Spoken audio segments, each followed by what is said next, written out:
What's up, everybody? Welcome to episode 5 of Geek with Thrones, the 5th episode from season 7 of Game of Thrones. It's called Eastwatch, and if last episode was entirely action, this episode was entirely story, I felt. Yeah. Like the last episode had like maybe 6 scenes or 7 scenes, and it was just all combat throughout. Very fast paced. This one was, I've got like 16 scenes, and like in every scene there's like plot going on. There's red herrings here and there, whatever. It was insane. So we're trying to hop into as much as we can. Might not get to everything though. So the first scene, we show up back at the road, and you have Jaime and Bronn in this lake, river, like abyss thing or whatever, I guess, that Jaime fell into.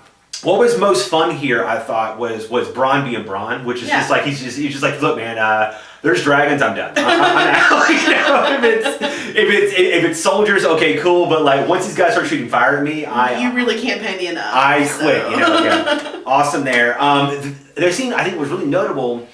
Because it showed Dany maybe becoming more like a fire-breathing, tyrannical leader here. A true Targaryen. Really. Yeah, it was because she basically takes up all of these prisoners, and then she's like, all right, look, guys, either join me or you're gonna die. And so half of them are like, okay, cool, we're all join.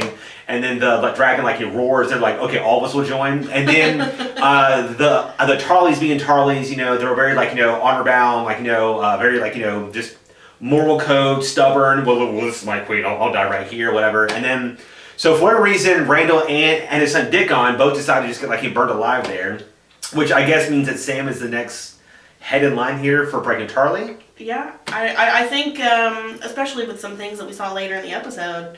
That kind of brings him back into play for House Tarly.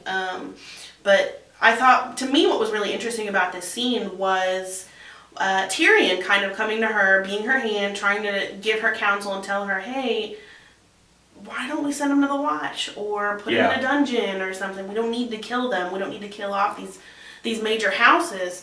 And she tells him, if that were an option, then everybody's going to take that option, and I'm not going to have any followers, which to me made a lot of sense. It makes sense, and I'm sure Jon Snow will love that option. It's like, oh my god, all these soldiers coming to me. This is great. Or whatever. I thought you bring up Tyrion, and for a split second there, I kind of felt that maybe he had a buyer's remorse choosing Daenerys, and he's like, a little bit. He's like, okay, maybe I can't reel her in, like she's kind of out there or whatever. So it was a cool scene. It was her character's always evolving. So it is what it is. We go from there to the next scene in King's Landing with Jaime basically trying to be like, hey Cersei, so I was out there. We have no chance of winning this because they have dragons, and basically saying that their army can't beat their army because the Dothraki are just awesome. They're just they kill for a living. They're standing on horses and shooting arrows. I thought that was crazy badass. I don't know how you... Yeah, it's even just that, I think, would be difficult to beat, but then you throw in 3 fire-breathing dragons. Yeah. I mean... So it's basically him as being like, hey, look, this is a losing cause. And Cersei's like, well, at this point, we have no options. We have to keep fighting. Yeah. And she's right. She is, absolutely. We then leave King's Landing and go back to Dragonstone, and we get the scene that I called from the first episode of Geek of Thrones. We both called it. And I said that Jon, at some point, will be next to a dragon, and the dragon will come up to him, and that's the exact scene that we get. It's him there hanging out. He's not scared at all. The dragon comes up to him. It does the basic... the basic kitten purr to him, I guess, it comes up and it's just like, hey man, how's it going, whatever. And I think that really turned Dany's head. Yeah, I mean, you kind of see her sitting on top of the dragon, and from her vantage point, there's a couple of shots where she can't see Jon. She doesn't really know what's happening, and then Drogon kind of, I don't know, drops down or picks his head up a little bit or whatever, and she can see Jon petting him. And I think that's a really big eye-opener to her, that, if my dragons can trust this guy. Clearly Yeah, I can. It's kind of the equivalent of like online dating and seeing that they got like travels or something. Like, oh my god, this is so sexy. This is so nice. So I think that like if Danny already had a crush on him, I think it's even more so now. Yeah. So that was kind of cool. And then we get 2 scenes in a row that are just like really basic. You just see Bran warging all the ravens, and he sees that the army's close. Mm-hmm. They've been marching for like 7 months, it feels like, or whatever. And like you mentioned that like Jon Snow's taken like 9 trips or whatever, and they're still barely moving. From Hardhome to the Wall to Winterfell to Dragonstone, back to up to the Eastwatch, Wall, yeah. and in the same amount of time that it's taken the White Walkers to walk from Hardhome. It's insane. So we see that Brandon then has the Maester do like ravens, telling everybody what's going on. Mm-hmm. We go to the Citadel where Sam was trying to convince the like head of the Maesters basically that hey guys, this is real. Bran is probably for real. So then we go from there. We go to back to Dragonstone, and you get a scene with Tyrion and like Varys basically both talking. And like Varys is like, hey man, so you should probably let her not be so crazy. And he's like, dude, I can't do anything. I don't know what to do here, man. Like I tried talking to her, and I'm not sure what they're thinking at this point, because I think on paper it looked good, and now that they're seeing how things are playing out, maybe they aren't so happy. You can see a little bit of hesitation from the both of them. Mm-hmm. And Varys goes into his whole thing of when he was serving her father, he's burning these people. Well, it's not me doing it. He sits by as this bystander, and he's kind of telling Tyrion, you can only go for so long with the excuse that, well, you're not the one doing it. Yeah. It's, if you're not a part of the solution, then you're part of the problem. Exactly. Basically. Yeah. He just basically, just being like, look, you're just as like accountable mm-hmm. for not trying. Yeah. And like I think that has a little bit of like a truth to it. Mm-hmm. We then shift from there. We go to a really big council meeting, and like Jorah's back. Mm-hmm. He had come back and everything. So like it's cool to see him back at her side. Yeah. And you get this scene where Jon is like, because at this point, Bran's like Raven is there and everything, and Jon's read the message, and he's like, look guys, I have to go. It doesn't matter about Glass anymore. They're coming. I can't be here anymore. And I felt that his monologue, his speech, inspired Dany. Mm-hmm. And I think that her crush on him, it's just growing every little bit, and so it was cool to hear him give like a speech and because he has this like impurity to him or whatever, mm-hmm. and it's very like infectious. Yeah, and he even though we know as the audience better, to him he is Ned Stark's son. Yes. So he's very honorable, and he's got this stoic way about him.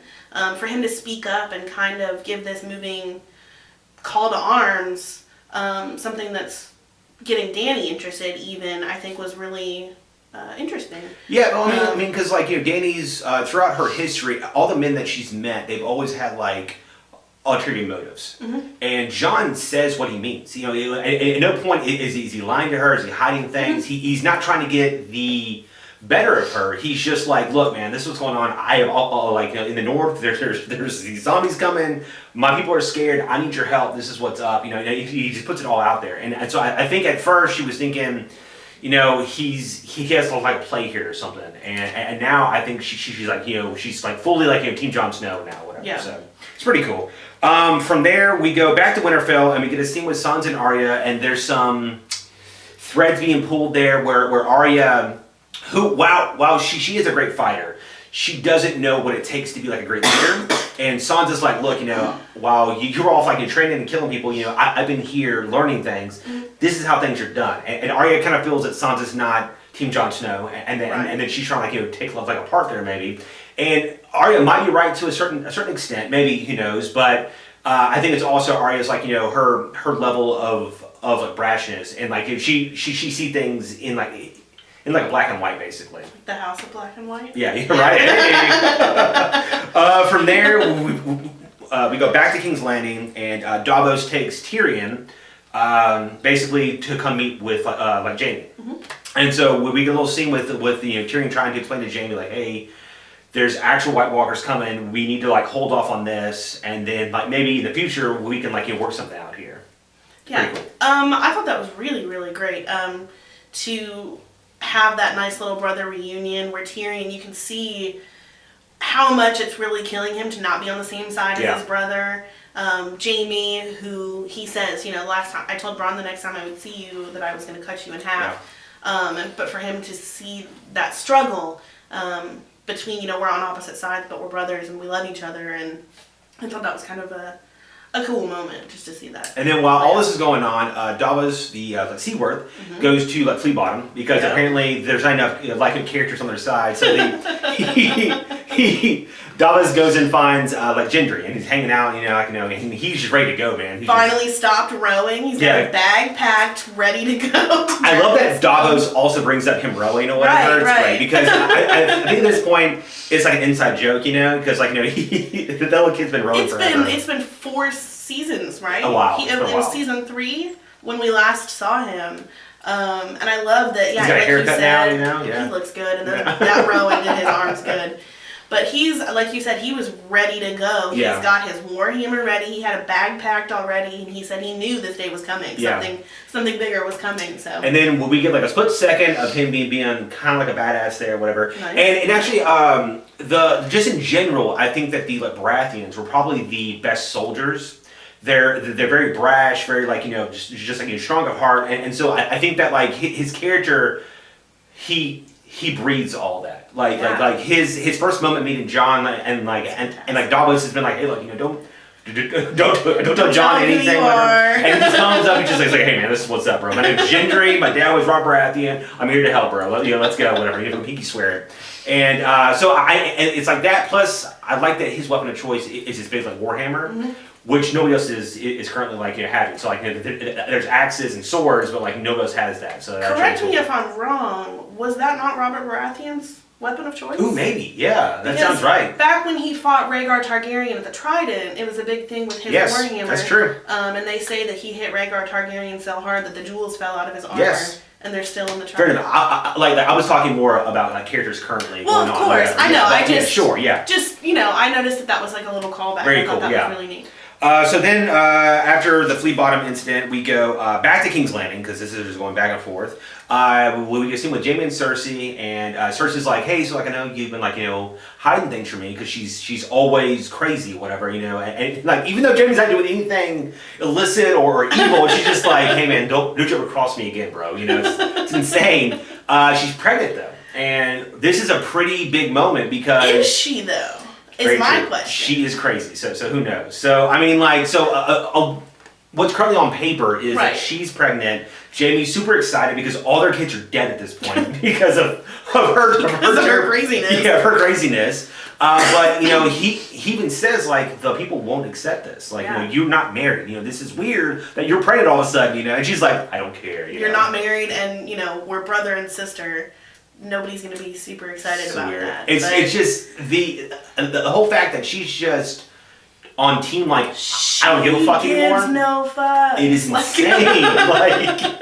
She's just look, I'm the queen. This is what's up. I'm just getting it on the reg. So I don't know. So that was kind of crazy. Then you get a really small scene with Sam and Gilly.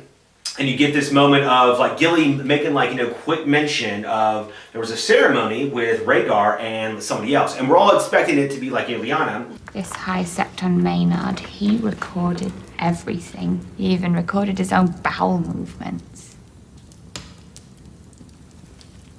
What does annulment mean? It's when a man sets aside his lawful wife. Maynard says here that he issued an annulment for Prince Rhaegar and remarried him to someone else at the same time in a secret ceremony in Dorne. Which would make Jon's claim to the throne an actual thing. It would because basically make him not a bastard anymore. Right. As she's reading all these facts, and they kind of slip it in between, how many windows does the Sept of Baelor have, how many steps does the Citadel have. It's such a minor mention. Pooping or whatever. Yeah, and Sam just kind of blows over it because he's not putting these things to, he doesn't have all the information that we as the audience have. But for Rhaegar to have annulled his marriage to, what's her name, Elia Martell? Right. Yeah, it's not and to have had married Lyanna Stark, that Yeah, it's Jon crazy. Snow is the legitimate heir to the throne. What's nuts about this is that so like no other maesters read his books, you know, they're like whatever. I mean, so maybe like maybe this maester talked too much about like pooping, and they were like, you know, hey man, we won't care anymore about your books or whatever. So that was inspiring, and then Sam leaving. He was just like, you know, guys, I'm done. I'm tired of reading books, I'm tired of doing these things, but I don't know what he's gonna go do. I mean, like, you know, I'm not sure either, but I really loved his line where he said, "I'm tired of reading about better men doing better things." yeah.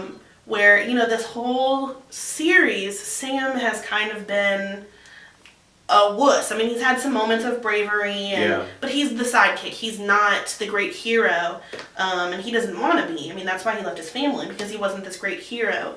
And he left his family also because his dad said that, you know, he would take a ride and die, whatever. So true. they would go on a hunt, and Sam wouldn't come back. So. Yeah. Well, to see him kind of come into his own and realize just because I'm not a great fighter or a warrior or whatever doesn't mean that I can't make a difference in the world. We finally get back to Winterfell, and you get this really cool scene of Arya spying, and like, you know, like, and Arya is so like, you know, just like smart and clever, and she's watching Baelish or whatever, and Baelish is going to these places, he's talking, he's getting notes or whatever, and then Arya breaks into his room, and she's trying to find this note, and she finds it, and it's the note that we got from I believe season 2. Yes, maybe the end of season 1. In there somewhere. Yeah, it was right after Ned Stark. And it's basically Cersei coerced Sansa into telling the Starks to, like, you know, hey, like, you know, bend the knee, you know, come here, whatever. It's got her name on it. So Peter Baelish leaves us here, knowing that Arya is following him for her to read, and I love it. And like, and the scene at the end, it's just him hanging out in the shadows. And he's just like, yes, twisting his mustache. I love Baelish because he knows that Arya knows something, and he doesn't trust the fact in terms of things of how they're going, and so he can never beat her in a fight. No cutthroat. You know, obviously, you can take her out. So he's like, you know what I'm gonna do? I'm gonna turn them against each other. I will take their levels of like distance and like, you know, a mistrust in the Starks, and try and turn them against her because I can't beat her by myself. And I love that he's turning Arya and Sansa against each other. Oh my god, so great! I think that this backfires in his face. I feel like it will. It's going to. But I mean, I do really love when we get to see him playing his game. It's so great.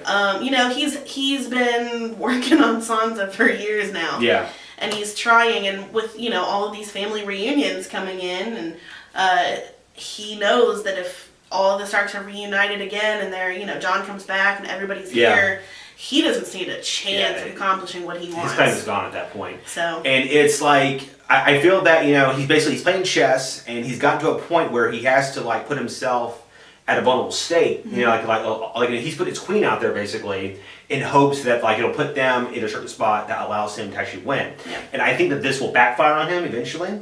But I love that. Really that he's still doing it, man. He's still going for it. From there, we go to the final scene, and you basically get. Well, as soon as I saw this, so they go down in the prison, and John's already in Eastwatch. So apparently, like he you know, like hopped in his TARDIS, and his TARDIS, and he's already there. And we see that the Hound, and it's like the Hound, Beric Dondarrion, and yeah, they're all down there, and then like they all talk like, hey man, well, why don't we just like join up together and we'll all go down there. And I love this scene where they're walking through the hallway. I just thought like, that's the Avengers. Like, you know, it's just like they're just like you've got like 7 characters who are all like note, and it's like over the years we've heard all. Like, you know, like the Hound stories and like Davos' story and John's story, and they finally all come together, you know. So like, and none of them have any reason to like each other. Exactly, yeah. I mean, you have wildlings and men from the Wall and Gendry, who the last time he saw the Brotherhood without banners, they were selling him to be killed. Yeah. I mean, you have just this huge level of mistrust. But we've got a job to do, so we're going to stick together and get it done. And it's like, at this point, I'm wondering if they brought back Gendry just like, you know, have him killed. Because they're like, you know, we need a character. Gendry, perfect. let's just toss him out in the world over again, you know. All right, so we're going to chop it there, whatever. So much stuff going on. Hopefully next episode has everything going on. I hope that Baelish, is just in the corner twists his mustache I just want her more. to pull that dagger out. He is the best. All right, folks. Thank you so much for watching Geek of Thrones. Come back next week. More wine or alcohol and beer. Who knows? Whatever. We're kind of running short. So It's been a short season, but a long season. A short but long, passionate season. Thank you so much. Stay geekly.